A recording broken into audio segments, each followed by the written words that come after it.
not mail, but since it was where I was reaching, I mentioned this on the Platinum episode. The 10th anniversary edition of Sprezzatura is out and selling very well. Yeah. Selling hot out of the box.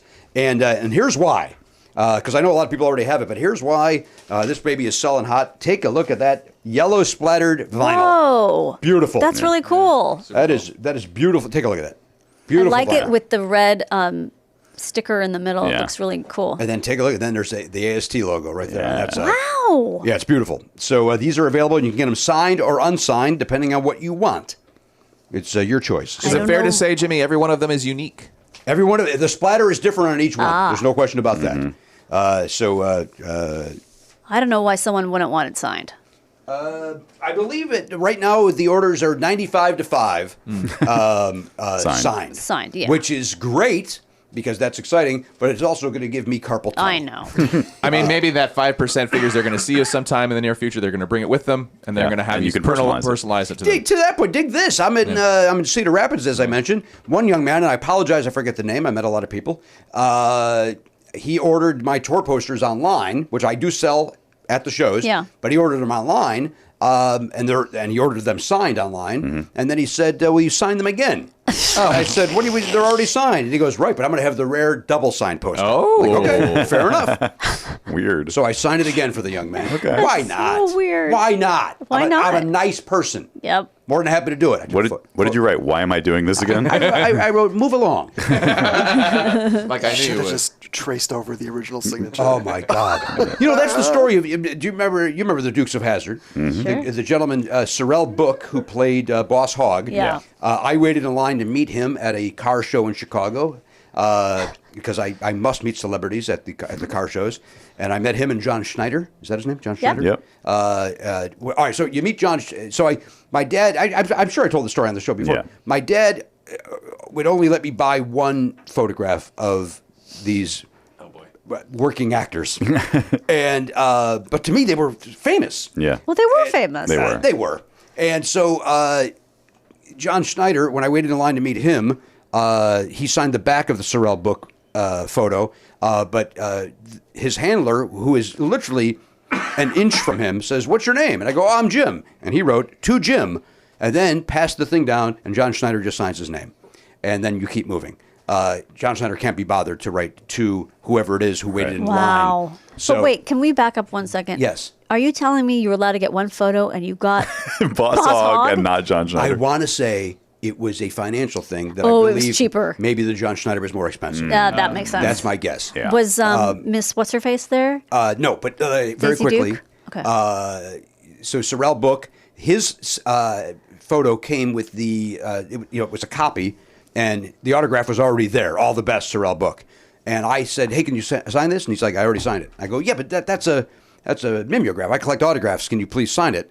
And I go, can you write it by hand instead of this copy? Yeah. And he wrote, "To Jim, Sorrel Book, writ by hand." So, so he signed a total of 1 that day. So he couldn't be bothered to even sign his name. And then John Schneider I've never heard of this. couldn't even do "To Jim." It was a Xeroxed copy of his headshot? They were a weird, they had a texture to them, like a marbly texture to it, whatever paper they used. Okay. And it was like he signed one, and then they ran it through. And most people were getting their photograph taken with Boss Hogg, which makes sense. Makes more sense to do that Back than get an then, autograph. you have to wait for them to develop the film. Sure. That's more exciting. Yeah, but it's kind of inconvenient. Just get the autograph. Move on. But I guess you can get both. Here's what I'm going to, even though I did what you just said, I disagree, because at the end of the day, who the fuck needs a Sorrel Book autograph? Right. But if you have a photograph of you and Boss Hogg, You can show your friends. That's kind of cool. Yeah. Yeah, that's Here's definitely me and true. Boss Hogg. Was he wearing the hat? He was the whole kit and caboodle. Wow. Wait, are you kidding? He wore the white suit and the hat. Oh, come on. So because again, No one would nobody know who wants he his was. autograph. You want a photograph of the that guy. poor guy. That makes me sad. He was a working actor. You don't want to show up, trust me. You don't want to show up in the costume of the thing.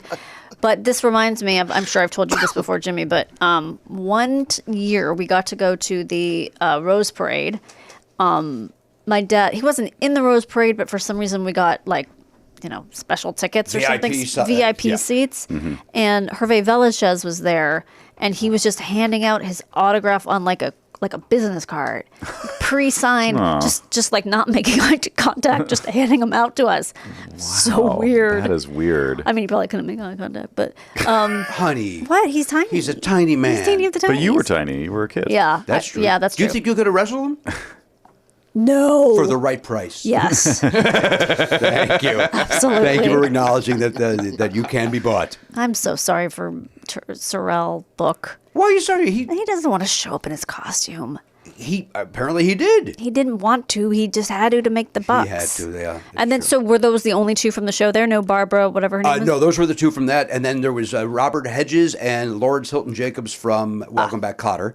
And Well, hello there. They signed nice autographs for me. And then a guy named William Blake, who played one of the Roddy McDowell played Caesar. No, Galen played Galen on the Planet of the Apes series. William Blake played his buddy.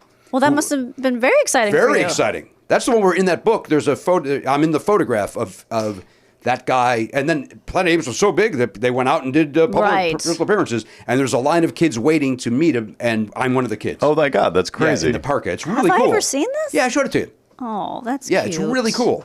I mean, it's just a coincidence, like That's amazing. crazy coincidence. Yeah.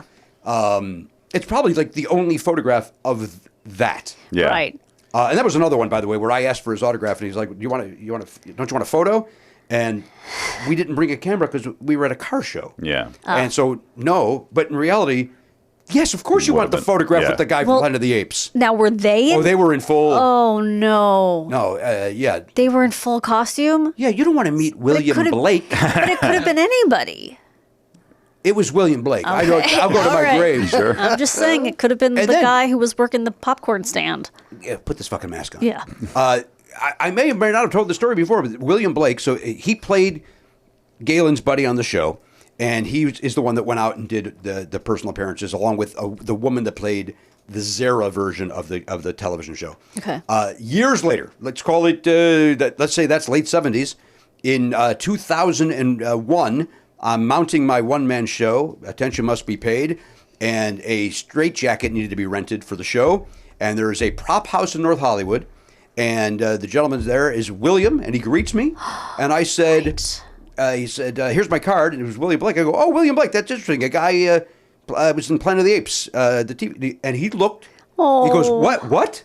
I go, yeah, there was a guy named William Blake that played one of Galen's buddy, and I met him at a car, and he goes, that's me. I go, what? He goes, that was me.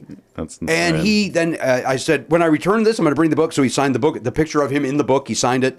Like, that had him, like, That's first of all, fantastic. he's just, at the end of the day, he's just a working actor who Yes. now runs a prop shop. But it gave me a thrill, and it must have been, like, he must have gone home and go, you're never going to believe what happened at the store today. Yeah. So that. That's like a Rachel Quainton sighting. That's exciting. Yes, No, I mean how she gets recognized. Like, Right. he didn't expect to be recognized. And by the way, I recognized him, and the guy name, was in an ape head.